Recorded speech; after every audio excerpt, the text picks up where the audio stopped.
कार्तिक पूर्णिमा की आप सभी लोगों को बहुत सारी शुभकामनाएं। तो आज है गुरुपूर्व भी, तो हम लोग चले गए थे थोड़ा सा सामान दान करने के लिए और रास्ते में हमने देखा गुरुपूर्व की वजह से हर जगह लंगर लगा हुआ था। कार्तिक पूर्णिमा के दिन दान करना बहुत ज्यादा शुभ माना जाता है और सबसे ज्यादा शुभ माना जाता है दिए दान करना। और उसके साथ तो हमने सोचा क्यों ना हम सर्दियों के कपड़े दान करें, वो भी छोटे छोटे बच्चों को। तो हम लोग एक दुकान में आ गए थे। हम लोग ना नॉर्मल दुकान में आए थे क्योंकि बड़ी बड़ी दुकानों में तो उनकी बिक्री होती है, हर कोई सामान लेता है, तो छोटी दुकानों से बहुत कम सामान लेते हैं। तो हमने सोचा क्यों ना हम छोटी दुकानों से सामान लेके जाए बच्चों के लिए। और कार्तिक पूर्णिमा को श्रमिक पूर्णिमा भी कहते हैं। जैसे साल में एक बार हम लोगों की दिवाली आती है, तो कार्तिक पूर्णिमा के दिन देवताओं की भी दिवाली होती है और इस दिन तीर्थों में स्नान करना और गरीबों को दान करना बहुत ज्यादा शुभ माना जाता है। तो हमने 5 महीने से लेके 5 साल तक के बच्चों के लिए कपड़े देखे थे, वो भी सर्दी वाले, क्योंकि अभी एक हफ्ते से सर्दी बहुत ज्यादा हो रही है। तो हमने सोचा इस टाइम पे हमें सर्दी के कपड़े देना है, बहुत ज्यादा अच्छा रहेगा।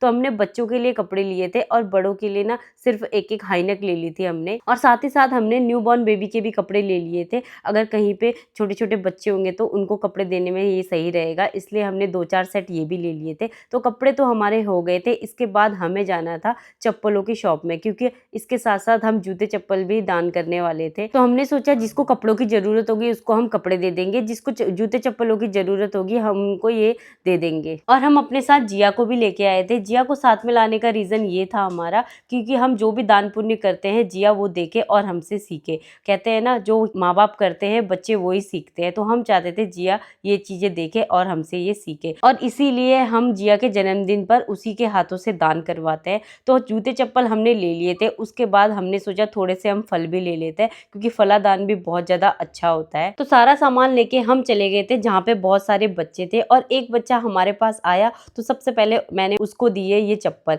और उसको देख के ना दूसरा बच्चा भी छोटा सा दौड़ लगाते हुए आया और मेरे को कहने लगा कि मुझे भी आंटी चप्पल दे दो। तो मैंने वो गरम सूट निकाला जो हमने बच्चों के लिए लिया था और सबके साइज देखे, तो जो साइज बच्चों को आ रहा था हमने वो साइज बच्चों को पहनाते हुए जा रहे थे। उसके बाद यहाँ पे ना बहुत सारे बच्चे आ गए थे, तो एक एक करके हमने सब बच्चों को उनके साइज का सूट दिया। और कई बच्चे तो ऐसे थे जिन्होंने कपड़े भी नहीं पहने थे और ठंड बहुत थी बाहर, तो हमने जल्दी जल्दी से उनको जैकेट पहनाए जो हम लेके आए थे। और मैं आज भगवान का बहुत ज्यादा शुक्रिया करती हूँ कि आज उन्होंने हमें इस काबिल बनाया है कि हम दूसरों की मदद कर पा रहे हैं। तो इसी तरह भगवान का आशीर्वाद और आप सभी लोगों का प्यार हम पे बना रहे, तो हम आगे भी और लोगों की ऐसे ही मदद करते रहेंगे। और कोई बच्चे यहाँ पे छोटे छोटे भी थे जिनको साइज नहीं आ पा रहे थे, तो हमने उनको चप्पल दे दिए थे। अब बच्चों के साथ जो उनकी मम्मियाँ आई थी तो हमने उनको फल दे दिए थे। फल में लेके आए थे हम केले, तो सभी को हमने दे दिए थे। उसके बाद जो हाइनक हम बच्चों के लिए लेके आए थे तो बड़े बच्चों को वो भी फिट हो गई थी। तो यही था मेरा आज का मिनी ब्लॉग। आई होप आपको पसंद आया होगा।